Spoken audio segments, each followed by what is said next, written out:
আসসালামু আলাইকুম রহমতুল্লাহি ওবারাকাতুহ। সম্মানিত ভাইরা, আজকে আমি আপনাদের সামনে গান বাজনা নৃত্য এই নাচানাচির বিষয়ে কিছু কথা বলতে চাই।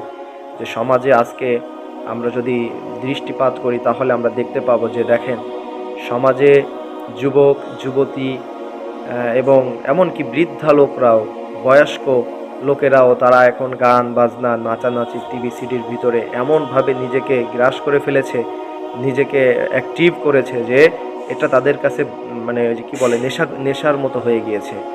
যেরকম গান না শুনলে এখনকার যুবকের নাকি মুড অন হয় না, যুবতীদের মুড অন হয় না, নাটক টিভি সিডি এগুলো না দেখলে বয়স্ক লোকেরও তাদেরও সময় কাটতেছে না, সময় পার হয় না। কি একটা আজীব অবস্থা! নাউজুবিল্লাহ, আল্লাহ তাআলা আমাদের হেফাজত করুন। দেখেন, গান বাজনা এগুলো হচ্ছে দাজ্জালের হাতিয়ার এবং জেনাহের মন্ত্র। দাজ্জালের হাতিয়ার এবং জেনাহের মন্ত্র নবীজি সাল্লাল্লাহু আলাইহি সাল্লাম বলেছেন। এবং এই গান বাজনা মানুষকে যে কতটা ক্ষতিগ্রস্ত করে ফেলায়, কতটা যে দিন থেকে তাদেরকে তাসাউফ থেকে, আত্মশুদ্ধি থেকে দূরে সরিয়ে নিয়ে যায়, সেটা আজকে সমাজে দৃষ্টি দিলে বোঝা যায়। ছেলেরা আজকে, যুবকরা, মুসলিম যুবক, আজান হচ্ছে কানের ভিতরে ইয়ারফোন দিয়ে গান শুনতেছে। হ্যাঁ, যুবতীরা গান বাজনা টিভি সিডি সিনেমা নাটক এগুলো দেখতে দেখতে শুনতে শুনতে তাদের আজকে চলাচল লাইফ স্টাইল এমন হয়ে গেছে, নর্তকীদের মতো বেশর্মা হয়ে গিয়েছে। তাদের হায়া লজ্জা সব কিছু দূরে সরে গিয়েছে। সব কিছু মূল কারণ হচ্ছে এইভাবে গান বাজনার সাথে তার অ্যাক্টিভ হওয়া। এমনকি এটা হচ্ছে কিয়ামতের একটা আলামত। নবী করিম সাল্লাল্লাহু আলাইহি ওয়াসাল্লাম বলেছেন যে কিয়ামতের আগ মুহূর্তে আমার উম্মাহের মধ্যে গান বাজনা ব্যাপকভাবে প্রচার প্রসার হবে এবং তার জন্য বাদ্যযন্ত্র, অনেক প্রকার হরেক রকম বাদ্যযন্ত্রের ব্যবহার করা হবে।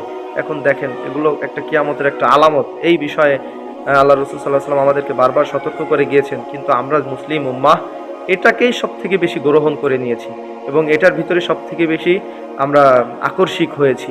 আমাদের নিত্যদিনের প্রয়োজনীয় একটা বস্তু হিসেবে আমরা এটাকে গ্রহণ করেছি। দেখেন, আল্লাহ তাআলা আমাদের শেষ পরিণতি কি করবে যারা এই গান বাজনা এবং এই টিভি সিডির সিনেমা নাটক নর্তকীদের সাথে নিজেকে আকর্ষিত করেছে, সংযুক্ত করেছে।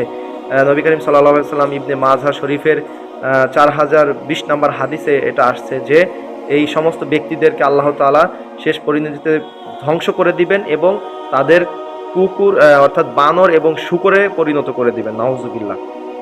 দেখেন, গান বাজনা শুধু এখানে যে সীমাবদ্ধ তা না, শুধু যে যুবক যুবতীদের মাঝে সীমাবদ্ধ তা না, একটা মুসলিমের বিবাহের অনুষ্ঠানেও গান বাজনার ব্যাপক ছড়াছড়ি। গান না বাজালে মুসলমানদের বিবাহ হচ্ছে না, নাউজুবিল্লাহ। নাকি বিবাহের সৌন্দর্য থাকে না, এটা কি কথা? হ্যাঁ, মুসলিমদের নাকি গান না শুনলে তাদের মুড অন হয় না, নাউজুবিল্লাহ। এটা কিভাবে হতে পারে প্রিয় ভাই? তারপরে এখন আমরা দেখতে পাবো যে মসজিদের ভিতর পর্যন্ত গান চলে আসছে। আপনি মসজিদে নামাজরত আছেন, এক ভাইয়ের ফোন বেজে উঠেছে, গান বাজতেছে সেখানে। নামাজ শেষ, কি ভাই? ভাই সরি, ভুল হয়েছে, সাইলেন্ট করতে মনে ছিল না বা এরকম। তাহলে মানে তার ফোনে গানের একটা রিংটোন দেওয়া, কল দিলে ওটা বাজবে।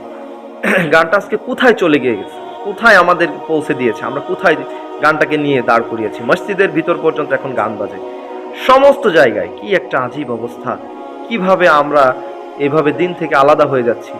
আমরা দাজ্জালের হাতিয়ারকে আমরা গ্রহণ করতেছি, রসুলের সুন্নাতকে ছেড়ে দিচ্ছি, আল্লাহর নিষেধকে আমরা গ্রহণ করতেছি, আর আল্লাহ তাআলার আদেশকে আমরা প্রত্যাখ্যান করতেছি, ত্যাগ করতেছি।